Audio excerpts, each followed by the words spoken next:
Прямо сейчас я нахожусь в Центре молодежных инициатив, где проходит 24-й международный конкурс-фестиваль «Афганский ветер», посвященный 31-й годовщине вывода советских войск из Афганистана и 75-летию победы в Великой Отечественной войне.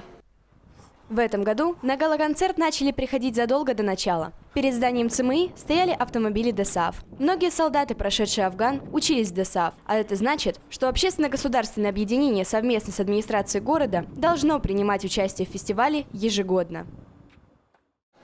Сегодня ДОСААФ, как никто другой, имеет полноценное право занимать достойное место впереди идущих, так как в советское и постсоветское время практически все воины, в хорошем смысле этого слова, все допризывники проходили школу ДОСААФ. Благодаря таким фестивалям мы воспитываем нашу молодежь, воспитываем любовь к нашей родине, воспитываем любовь к малой родине. И вы видите, что молодежь с удовольствием занимается в военно-патриотических клубах, делают всевозможные поделки, прыгают с парашюта, проходят полосу препятствий. Они заранее уже знают. И с этим мы приучаем, еще раз, что любовь к нашей малой родине.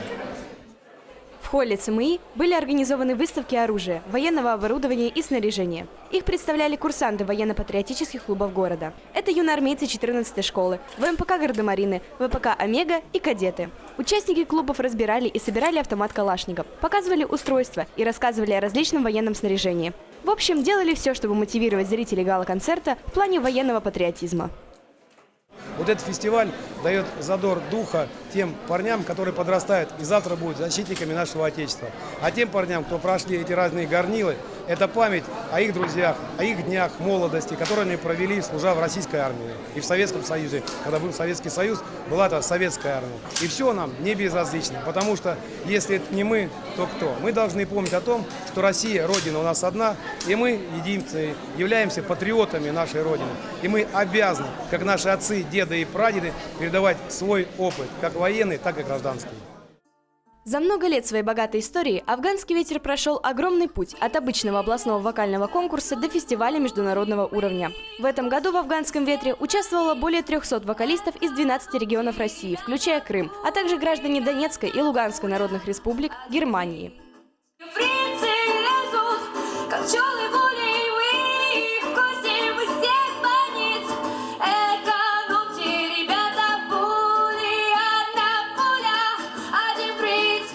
Я принимала участие в этом конкурсе 5 лет назад, была победительницей, и вот мне очень понравилось, очень мне запомнились те эмоции, которые я испытала 5 лет назад, и в этом году мне мой преподаватель предложил поучаствовать, причем в новом для себя формате. Я пела не по фонограммам, не под музыку, которую мне включали, а под гитару, и песню авторскую.